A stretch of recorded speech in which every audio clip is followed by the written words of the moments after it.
آخر کار وہ شہزادوں اور صاحب اختیار لوگوں کو بار بار ثالثی کرنے اور اچھی طرح سوچنے اور نصیحت حاصل کرنے کے لیے کہا کرتے تھے۔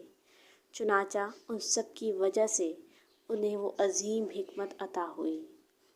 تاہم جمہور اہل علم کا خیال ہے کہ وہ ایک حکیم تھے نہ کہ نبی۔ مزید برآں قرآن کریم میں ان کا تذکرہ کیا گیا ہے اور اللہ تعالیٰ کی طرف سے ان کی بہت تعریف کی گئی ہے، جو اپنے بیٹے کو اپنی نصیحت بیان کرتے ہیں، جس میں وہ کہتے ہیں: اے میرے بیٹے، اللہ کے ساتھ کسی کو عبادت میں شریک نہ بنو۔ بے شک اللہ کے ساتھ دوسروں کو شریک کرنا بہت بڑا ظلم یعنی غلط ہے۔ اس لیے اس نے اپنے بیٹے کو منع کیا اور اللہ کے ساتھ دوسروں کو شریک کرنے سے منع کیا۔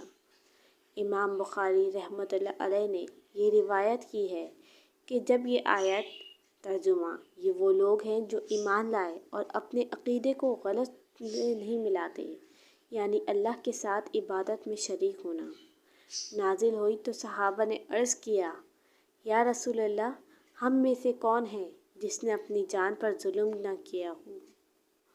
ایسا نہیں ہے جیسا کہ تم کہتے ہو کہ آیت میں غلط ہے، اور ان کے عقیدے کو غلط کے ساتھ مت جوڑنا کا مطلب ہے شرک، یعنی اللہ کے ساتھ عبادت میں شریک ہونا۔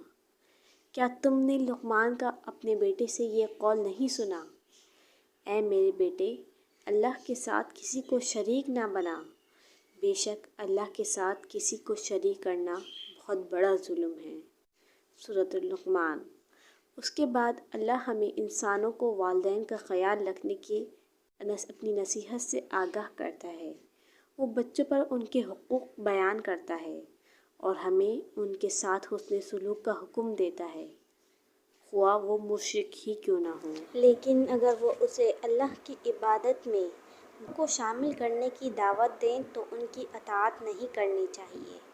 پھر اللہ تعالیٰ نے لقمان کی نصیحت اپنے بیٹے کو یہ کہتے ہوئے دوبارہ کہنا شروع کی: اے میرے بیٹے، اگر وہ رائی کے ایک دانے کے برابر بھی ہو اور چاہے وہ پتھر میں ہو یا آسمانوں میں یا زمین میں، تو اللہ اسے نکالے گا۔ بے شک اللہ اس دانے کو نکالنے میں باریک بین ہے، اس کی جگہ سے باخبر ہے، یعنی وہ اسے لوگوں پر ذرہ برابر بھی ظلم کرنے سے منع کرتا ہے، کیونکہ اللہ اسے سامنے لائے گا اور اس سے حساب لے گا۔ قیامت کے دن اللہ تعالیٰ کا ارشاد ہے کہ یقیناً اللہ ذرہ برابر یا چھوٹی چیونٹی کے برابر بھی ظلم نہیں کرتا۔ سورۃ النساء۔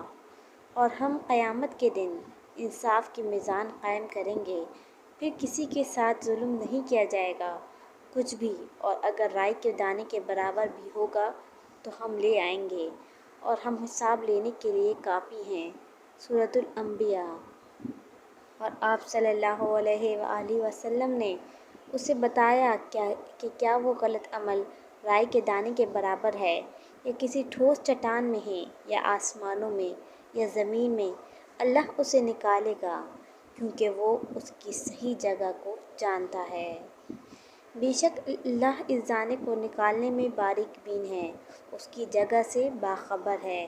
اللہ تعالیٰ کا یہ بھی فرمان ہے: اور غیب کی کنجیاں اس کے پاس ہیں، ان کو اس کے سوا کوئی نہیں جانتا، اور وہ جانتا ہے جو کچھ خشکی اور سمندر میں ہے، کوئی پتہ نہیں کرتا لیکن وہ جانتا ہے۔ زمین کی تاریکیوں میں نہ کوئی دانہ ہے اور نہ کوئی تازہ اور خشک چیز، لیکن یہ ایک صاف صحیفے میں لکھی ہوئی ہے۔ سورۃ الانعام۔ اور آسمان و زمین میں اس کے سوا کوئی چیز پوشیدہ نہیں ہے، ایک روشن کتاب میں ہے، یعنی لوح محفوظ۔ سورۃ النمل۔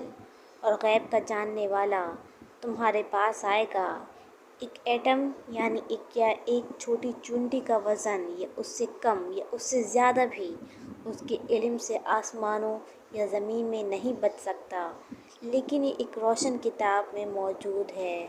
ابو سعید خدری رضی اللہ عنہ نے نبی اکرم صلی اللہ علیہ وآلہ وسلم کے بعد بیان کیا کہ آپ نے فرمایا: تم میں سے جو کوئی ایسی ٹھوس چٹان میں عمل کرے جس کا کوئی دروازہ یا سوراخ نہ ہو، تو اس کے اعمال خواہ وہ کچھ بھی ہوں نکل آئیں گے۔ پھر لقمان نے کہا، اے میرے بیٹے، اقیم الصلاۃ، نماز ادا کرنا، یعنی اسے صحیح طریقے سے اور مقررہ وقت پر ادا کرنا۔ پھر فرمایا، لوگوں کو المعروف، اسلامی توحید اور تمام بھلائیوں کا حکم دو، اور لوگوں کو المنکر، یعنی اللہ کی وحدانیت کے ساتھ کفر، ہر قسم کے مشرک سے روکو۔ وہ برائی اور برائی ہے، یعنی اپنی پوری طاقت کے ساتھ، اپنے ہاتھ، زبان سے، اور اگر آپ ایسا نہیں کر سکتے تو اسے اپنے دل سے رہنے دیں، یعنی اسے رد کر دیں اور ناراض ہی کریں۔ اس کے بعد آپ نے اسے صبر کی تلقین کرتے ہوئے فرمایا، اور جو بھی مصیبت آئے اس پر صبر کرو، کیونکہ اگر کوئی نیکی کا حکم دیتا ہے اور برائی سے روکتا ہے تو شاید وہ بعض لوگوں کا دشمن سمجھے جائیں گے، لیکن اس کا حتمی اجر ضرور ملے گا۔ بے شک اللہ کسی متکبر، مغرور کو پسند نہیں کرتا۔ یہاں لقمان نے اپنے بیٹے کو چلنے بلنے سے منع فرمایا۔ اللہ تعالیٰ کا ارشاد ہے، اور زمین پر اکڑ کر نہ چلو، بے شک تم نہ زمین کو پھاڑ سکتے ہو، نہ کھنچ سکتے ہو، اور نہ پہاڑوں جیسی بلندی کو پہنچ سکتے ہو۔ سورۃ الاسراء۔ تم نہ پوری زمین کو پا سکو گے، نہ اپنی تیز چلنے یا مضبوط قدموں سے اس میں داخل ہو سکو گے، اور نہ ہی تم اپنے دکھاوے اور تکبر سے پہاڑوں کی طرح اونچے ہو سکو گے۔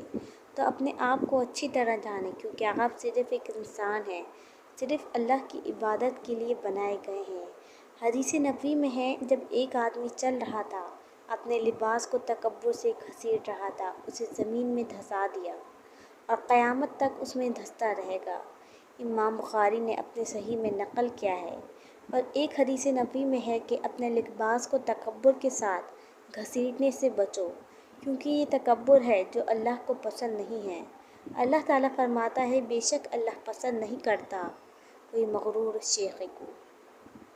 لقمان نے اپنے بیٹے کو تکبر کے ساتھ چلنے سے منع کرنے کے بعد اسے چلنے میں اعتدال کا حکم دیتے ہوئے کہا، اور چلنے میں اعتدال اختیار کرو، یا بے ادبی نہ کرو، یعنی تیز یا بہت سست نہ چلو، بلکہ اس کے ساتھ چلنا شروع کرو۔ اور رحمان کے بندے وہ ہیں جو زمین پر عاجزی اور کے ساتھ چلتے ہیں، اور جب بیوقوف ان سے بات کرتے ہیں تو نرمی سے جواب دیتے ہیں۔